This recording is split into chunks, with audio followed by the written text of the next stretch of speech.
evolution works on DNA. I wasn't in class when we went over it, and the professor wouldn't let me in. It's important to get to lecture on time, but I know what can help you. Try using the internet. What are you talking about? The Jackprot.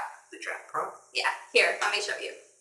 If you search Jackprot Simulation using Google, you'll be able to access it from the first search result, the Evolution Literacy blog. Follow the link provided. You can run the example provided using the sequence for the bacterial ion channel protein, KCSA, by pressing this button here. First, a window comes up with the sequence. When you press this button, you get the results for each individual codon. When you press it again, you get the final simulation results. Well, what do these numbers represent? In the window displaying individual results per codon, the one with the dark background, a list of 161 amino acids, noted by AA, is shown. This includes the start codon methionine M and its nucleotides ATG. The first three numbers after ATG, 4, 6, and 4, correspond to the number of attempts it took the program to generate each of the first, second, and third nucleotide positions. The analogy would be to draw one of 4 marked marbles from a hat, A, G, C, or T, until the matching nucleotide is generated, or ATG. This represents 4 attempts to generate A, 6 attempts to generate T, and 4 attempts to generate G. The next numbers in this ATG row, which are 14, 12, and 64, correspond to 14, the total number of attempts with selection, meaning natural selection at work, TWS, observed to generate the codon, 12, the statistically expected number of attempts to generate the codon with selection, EWS, and 64, the statistically expected number of attempts to generate the codon without selection, EWOS. Wow, you sure do know a lot about the Jackprot. What else can you tell me about it? The third window, the final results window, shows the summary statistics. It is the sum of each individual codon's data. If you wanted to run your own sequence other than KCSA, simply paste it into this window here, press submit, and follow the same steps as before. This is a really cool program, but what does it all mean? What does this teach us about evolution? I have a couple of friends who can help me explain it to you. Hi Tyler. You see, evolution isn't a random process. In fact, natural selection tinkers with our DNA, and molecular changes that help us survive are kept. Selection acts continuously and cumulatively on intermediate protein forms, increasing and maintaining molecular diversity. This expedites molecular evolution. Could you say that again? Well, what Martin means is that winning the Jackprot is like achieving the highest fitness and most complete peptide sequence naturally, which requires cumulative smaller wins, rewarded by selection. At the first, second, third positions in each of the codons. I see. So what's the difference in the probability of a completely random generation of DNA sequence and one caused by natural selection? Well, the Jackprot uses the image of a slot machine, which represents the process required to generate each of the 3 nucleotides, which are required to code for an amino acid.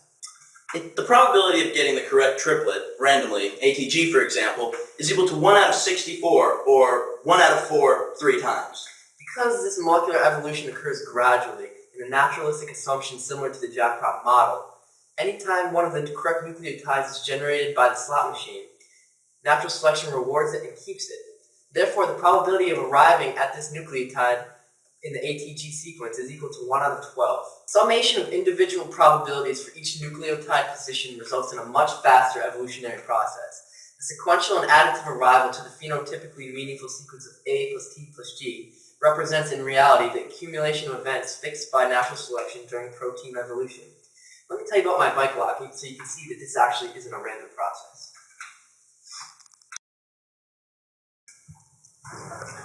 Hey, are you stealing my bike? Oh, I'm trying to. Well, if natural selection worked on bike locks, you'd have a lot more luck. You're right. If I knew which style is correct, I could probably figure this out in 12 tries or less.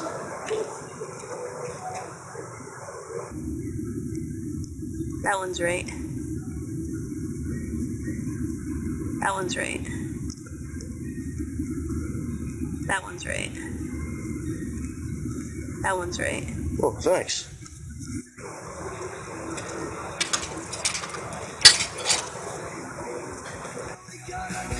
The ace of spades, the ace of spades. Playing for the high road, dancing with the devil. So the Jackprot is a fairly new program, right? Yeah, it was developed in 2010. How do you know it works?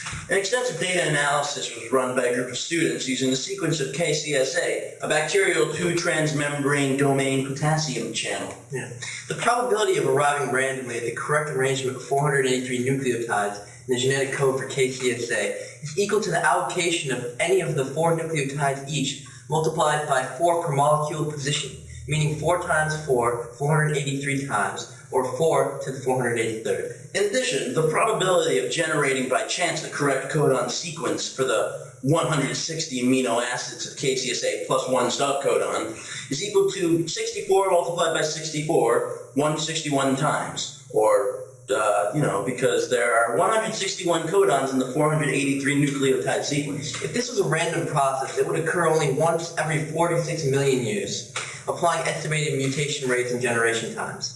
But mutations are complex, they occur in clusters at different rates within and between genes, and networks of genes can co-evolve, thus increasing and maintaining informational complexity, decreasing uncertainty, and which also expedites evolution. Interestingly, the species with the KCSI ion channel is actually less than 46 million years old. So how could this be a random process? Figure 1. Normal distribution. 1,000 simulations were run, producing an almost perfectly statistically normal distribution of total observed values with selection, as seen in the figure. Each z-score is 1 standard deviation, which is 75.183 attempts. The normality of the distribution is evidence of the true randomness of each drawing that the program makes. A chi-square analysis concluded that the data was in fact significant, with a p-value less than 0.000001, or 1 million. I see, but why did the students use KCSA rather than any random sequence? Well, because of its random distribution across taxa and relevance in biology, neurobiology, and medicine, it's very significant in both modern behavioral and cognitive studies. Ion channels like KCSA are sophisticated, yet friendly and didactic tools to communicate evolutionary principles to all audiences. This is applicable to cellular metabolysis, osmoregulation, secretory processes, signal transduction, and ion homeostasis, triggering the evolution of ion-transporting proteins in the plasma membrane. This function was exacted also to electrical excitability and signal communication among neurons. Figure shows a simplified pattern of ion channel evolution.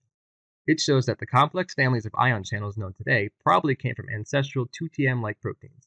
It also shows that the pore-forming loop was conserved in channels of many taxa, and that the multiple summit 2TM and 6TM channels came from gradual and cumulative nucleotide mutations as well as gene duplications.